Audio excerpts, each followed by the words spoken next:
Hello and welcome to Thanksgiving week of the Rad Avenger League. What week is this? I don't even know what number it is. Week 12? Week 13. Week 12 recap is what my screen said, so I got confused. Week 13. Oh, I forgot to crack my Bev. I've migrated from the LaCroix to the Waterloos. A little bit more carbonation, I think, a little more flavor.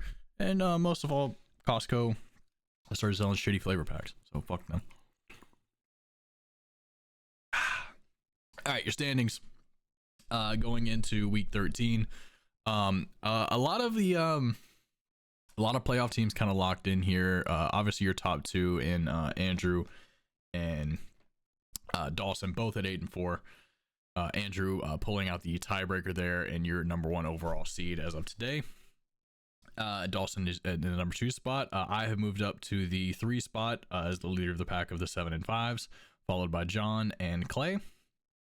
Then we have Wade as the lone 6 and 6 sitting right in the middle, and right now your last team in if the playoffs were to start. And then we got your two players still alive, could get into the playoffs. Tim and Cameron both at 5 and 7, one game behind Wade. And actually, let's just look at Wade's schedule real quick and see if he has played them and how he did against them. Wade split the 2-game series with Tim and Cameron. Am I stupid? Did you not play Cameron this year? Just didn't play Cameron this year.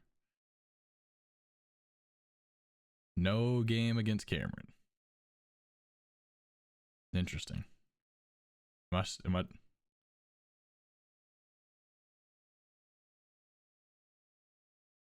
reading this right? Y'all see this?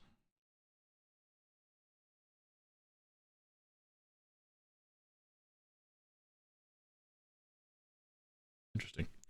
All right. Didn't expect to see that when I really wasn't envisioning that possibility when I kind of went into this rabbit hole. All right. Yeah. So I guess you'd probably just go to points there or tiebreaker. Maybe he'll get anyway. Yeah. So Cameron's in 8th. Raleigh is in 9th. I think, as he just mentioned, technically not mathematically eliminated, but he's gonna need a whole lot of help. And then we have Charlie in 10th, who I think is mathematically eliminated from the playoffs. All right, and transactions this week, not a lot of giant moves. Ads. Let's see. Devin Neal off of the Alvin Kamara news. Wade dropped $30 on him. Which I didn't actually see. Well, I can't because I didn't bid on him. How much?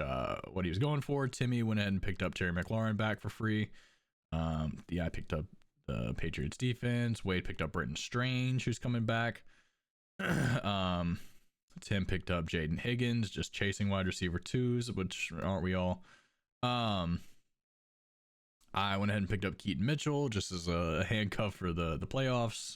Just kind of looking to the future there. A couple defenses, and then Clay, good luck. Clay snapped up Quentin Johnston. Power to you. I hope he does well. Anyway, not Andrew's brother. Wheel. Last week we had a best running back duo, and I believe Andrew took that one pretty easily. Could have not started a second running back and probably would have been fine.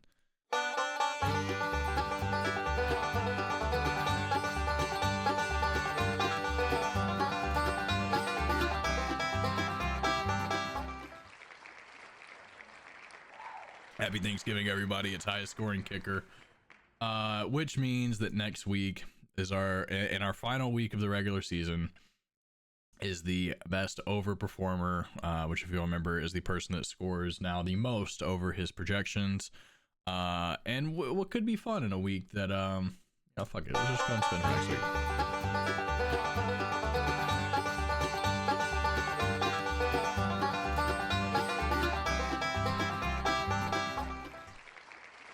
Fuck it, it's Thanksgiving. What a double manager. I'll leave it on there just because I feel like spinning it again next week. But yeah, highest scoring kicker. Happy Thanksgiving, everyone. That one will be fun and interesting, and I'm sure whoever loses will not be pissed off about it. All right, anyway, we get 3 games today, I guess, if you're watching this, because I'll probably have it uploaded at like 7 a.m. Just so you can have time to watch it if you'd like, or watch it Friday if you got to go to work or whatever. I don't care. So we'll start rivalry week. I don't think I mentioned that. Did I mention that? Rivalry week. I'll start with me and Charlie. Charlie playing for Pride at this point. Me also playing for Pride because I think, a losing record against Charlie all time, and a pretty abysmal losing record at that. So I mean, this will be kind of your ultimate test. These are 2 ships passing in the night as far as teams go. Yeah, 1-7 all time against Charlie. Fucking yikes, man. Just trying to pick up a second win here. Now I do I've been looking forward to this week just because my entire slew of Ravens are going to be playing the Bengals in prime time on Thursday night. So I really looking forward to that. A little bit nervous about Zay Flowers in that situation. I think the Bengals do have exactly 2 good defensive players. One is Trey Hendrickson, who's been whatever. And their number 1 corner is actually pretty solid. So not completely sold on the fact. I mean, I can't bench him. Like, I don't really know how I could justify that, but the only part of my lineup this week that I'm pretty nervous about, Jalen Waddle all of a sudden has a little questionable tag. What issue? Probably fine. It's Wednesday, taking a little better and rest day. And then Troy Franklin against the Commanders, piss poor secondary. I'm pretty locked in on throwing him in the flex. Thought about doing Kareem Hunt. I've benched him a couple weeks. He's a touchdown machine. I think I'm gonna ride it out with Travis Kelce there though, and just kind of rely on him to be my point scorer in the afternoon tomorrow. Now, looking at what does make me a little bit nervous about Charlie's team this week is the arrival of Toyotathon Jordan Love. We saw it 2 years ago on that Thanksgiving Day game in Ford Field, where that was kind of his coming out party. I think he threw 4 touchdowns or something really crazy in that game, and it was supposed to be like the Lions are here, and we're finally going to be good on Thanksgiving, and then the Packers just showed up and took it to him. So I am nervous about that potentially happening again. His wide receiver core is still banged up, so that's kind of giving me pause about being too nervous there. Rico Dowdle gets a tough matchup against the Rams. Just kind of what you like to see. Now Javonte Williams has been a monster in that Dallas defense, but Kansas City is once again a matchup that you really like to see there. And in fact, across the board, I kind of like the matchups we have here. I mean, Pittman against Houston. Yeah, Houston has just been locked down, shut down. Abuka against Arizona, who he's kind of middle of the pack defensively. Actually, they are number 15 against wide receivers. Like, that's but the Bucs have been struggling, and there's Baker Mayfield may not be playing, so we'll kind of see how that shakes out. We'll see if maybe Shaheed gets into the lineup or Booty or that's really it. Now Brock Bowers is a matchup nightmare, of course. But again, he's going against the Chargers, good defense, good linebackers. Derwin James, good safety. So, yeah, some matchups you like to see here. Now the website has this projected as a 119-101 victory for your boy. Now once again, as the favorite of this week, 3rd place overall against Charlie, who's had a little bit of a down year. Should by all measure I should win, and I should win pretty handily, but 1-7. And we all know the Charlie magic that just kind of lives and controls this league, really. Yes, by the way, if you're watching this before the games, John just put in the Discord, don't forget your pick'ems. Game started 11 a.m. so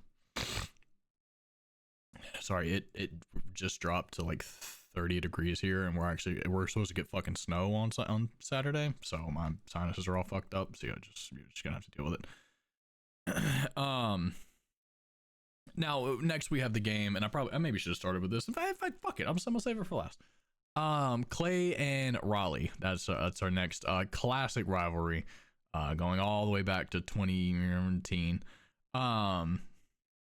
Jackson Dart coming back from concussion protocol. It looks like I say that he still has a questionable tag, and I don't know if he's practiced. Get these next gen stats out of my fucking way. Full practice, still in protocol, so he's probably fine. Josh Jacobs coming back tomorrow. No injury tag at all. That one actually shocked me a little bit. Against a very, very tough Detroit Lions defense. But I do kind of expect some points in that game, so somebody's got to fucking score him. And then Jinty against the Chargers in a tough matchup and just a tough year that it's been for Jinty overall. And really last week against the Browns, he kind of, I mean, as far as like showing up against a good defense, was a little bit of a breakout. He's had big games before.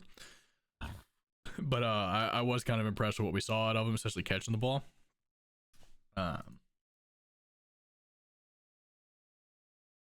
Now, big news for Clay this week is that JJ McCarthy is in concussion protocol. So Justin Jefferson may be startable. Bad news is they're playing the Seahawks, who are very, very good. Yeah. Oh my God. Justin Jefferson only has 2 touchdowns this year. Yeah. Did not know that at all. Sorry, man. I guess you haven't had him most of the year. you chose this. You decided, you looked at these stats and you decided that you wanted. But yeah, I mean, the last time he went over 100 yards was when JJ McCarthy was not playing, so that's good news. Even better news, I guess bad news, Brian Thomas has a good matchup, but Trevor Lawrence is still the quarterback, so we'll see how that goes. And then Clay does have a little bit of an interesting decision here to make, with Joe Burrow being cleared and playing tomorrow night against the Ravens, who have been better of late in terms of their defense, but still not the Ravens of yore. So we'll see. I mean, you probably go with Dart just for the rushing upside, but he's still in concussion protocol, so we'll see if you roll the dice there, or you would assume he gets cleared, but maybe he doesn't. On the other side, Josh Allen against Pittsburgh. I mean, Josh Allen's Josh Allen. He struggled against the Texans, but who hasn't? I mean, before that, he went 23, 28, 19 was his bad week, and then 42 when he scored 6 touchdowns. Wonder who's playing that week. Oh my God, and the second time I play him,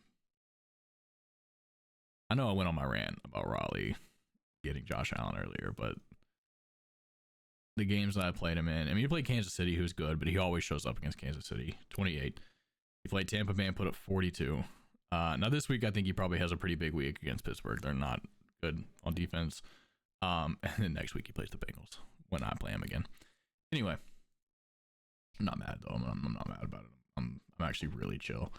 Kyren Williams gets Carolina, just a disgusting matchup that you absolutely salivate. Chase Brown against the Ravens.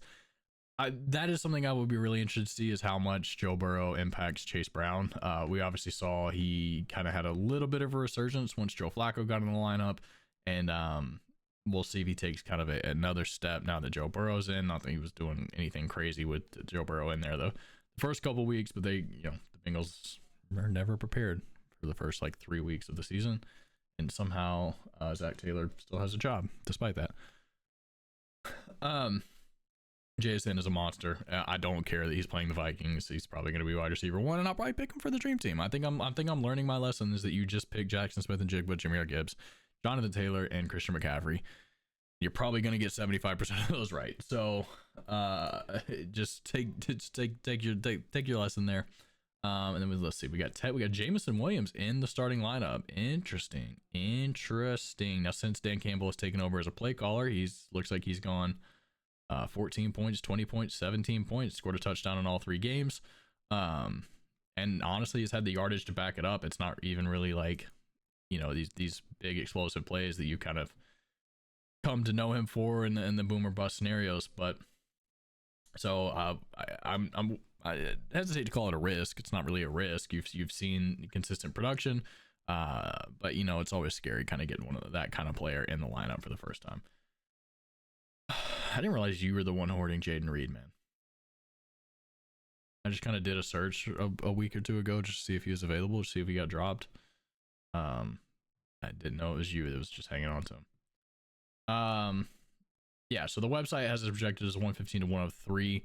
I am going to agree. There's just tough matchups here with I mean, Jacobs is playing one of the better run defenses in the league, and then you Genty Jefferson, Brian Thomas, they all come with their own sets of issues. And frankly, you're starting Quentin Johnson, and I hope he scores 3 touchdowns. I really do. I'm rooting for the guy. Godspeed, brother. Fucking Godspeed. Next, we got the classic, and this I know this rivalry has a history. There's been no love lost between these two, and it's gotten dark at times. I mean, frankly, it's gotten personal. It's gotten, it's almost torn the league apart several times. And of course, we're talking about Dawson and Wade, 2 people you just can't be in the same room together sometimes, honestly. And we have a battle here of the second year QBs and Drake May and Bo Nix. One of those quarterbacks is very good. I will let you figure out which one it is. Both quarterbacks have great matchups with the Giants and the Commanders, going against the NFC least on both sides. Let's see. We got the battle of the 2024 Chandler back-to-back champions with Bijan and Breece Hall. I see them on the same screen, and honestly, it brings me pain. And Debo Samuel against the Broncos we have in Dawson's lineup here. Not really a better option, frankly. But that's just a matchup that is a little bit scary. Now, Jamar Chase getting Joe Burrow back against the Ravens is terrifying to me. It would be terrifying to everyone. And sneaky way to put together. Now he's the one that's most in danger of falling out of the playoffs. I don't think it's going to happen. And spoiler alert, I think he's going to win this week, and kind of shut all that down. But if he gets in the playoffs and you got Jamar Chase with Joe Burrow, you got Devontae Adams doing what he's doing, Achane and Breece are likely to pop off, and if Breece gets Tyrod Taylor is his consistent quarterback, I'm just saying, look out. Now there's a lot of teams I can say that about. Mine included. Raleigh, if he gets in the playoffs, is winning the whole thing, by the way. I just don't think he has the juice to make it. He doesn't have enough time. If we had 15 weeks, if this is a 15-week season, Raleigh would win the whole thing. Instead, we're just gonna have to deal with Andrew winning again. Yeah. So anything else juicy here that I can see? Kenneth Gainwell against Buffalo. I actually really like that play. Kenneth Gainwell's been having some big weeks. He's starting to take carries away from Jaylen Warren. And Buffalo's run defense is big stinky doo-doo. So I do really like that play. I still am gonna go with Wade, largely off the back of Jamar Chase and Devontae Adams. Even Devon Achane getting the Saints is pretty juicy. Now if there's a path here for victory. I didn't realize Bijan and Breece are playing each other too. Man, that's the fucking Chandler Bowl, bro. Yeah, if there's a path to victory, it's Bijan getting to play the Jets and Breece Hall having to play the Falcons. I think the Falcons could bottle up Breece. Bijan could obviously just shred the Jets. And honestly, RJ Harvey could shred the Commanders too. So I'm still gonna pick Wade. I think he's got the juicier matchups, but don't be shocked if Dawson pulls this off. And if he does, and Tim and Raleigh and Cameron can get a win, watch out.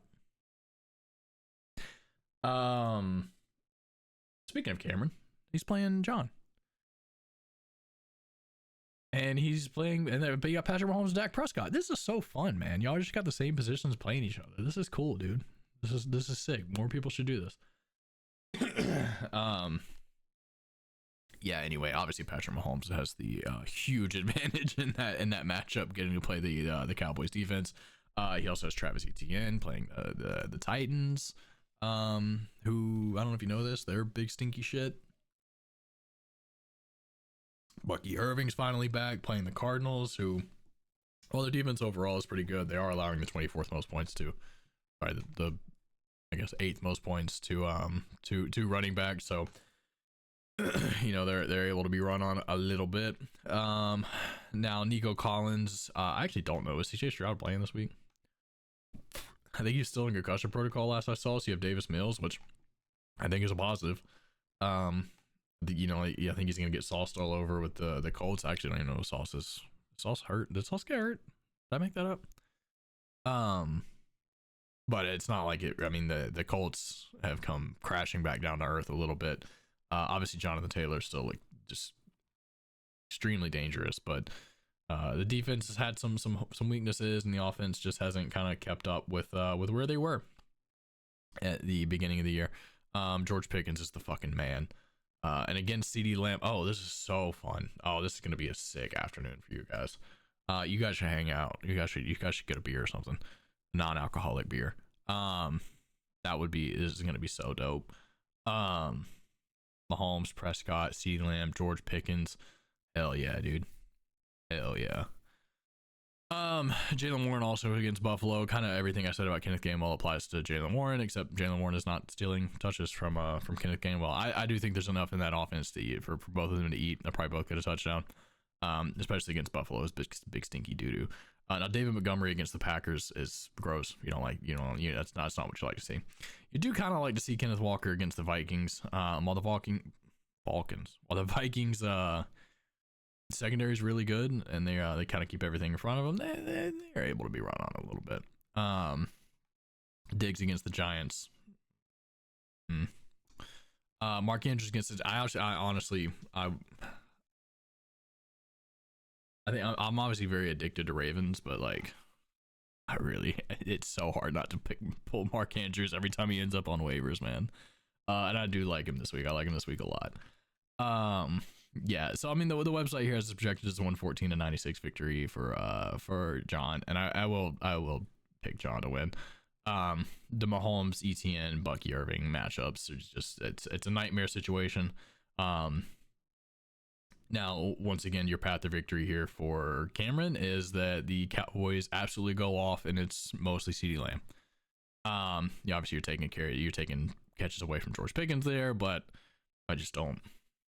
That's not the pathway I see. Also, is this a doubleheader? Y'all just played?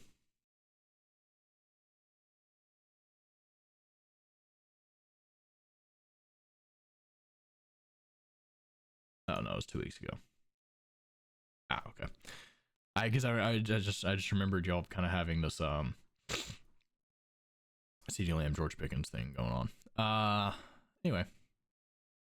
Now I actually the matchup that started rivalry week, and I skipped it just so I could finish with it. Andrew versus Tim, man. It goes all the way back to Andrew's first year. They made it to the DeMar Hamlin Bowl. They always seem to fight each other in the playoffs, and Andrew always seems to stick his dick down Tim's throat. Essentially, of course. Yeah. Now, what's interesting here is they're still projecting Jonathan Taylor at 20 points even against the Texans. Now, while I get it, it's Jonathan Taylor. Jonathan Taylor has it's crazy. It's 6.7 points, 48 points in that Europe game, 7.6. Now Atlanta, not a bad defense by any stretch of the imagination. And even Pittsburgh, you would expect him to kind of run on a little bit better, but Houston is kind of a different beast. So that's gonna be your focal point, your key point there. Now what you do love to see if you're Tim is the Chicago Bears going up against the Philadelphia Eagles. Now it's Black Friday. It's a 3 p.m. game on Friday. It's kind of a weird time slot, so some fuck shit can happen. But that's a matchup that you really like to see for both Jalen Hurts and Saquon Barkley. It looks like Kincaid may be coming back, and you're getting a little boost at tight end.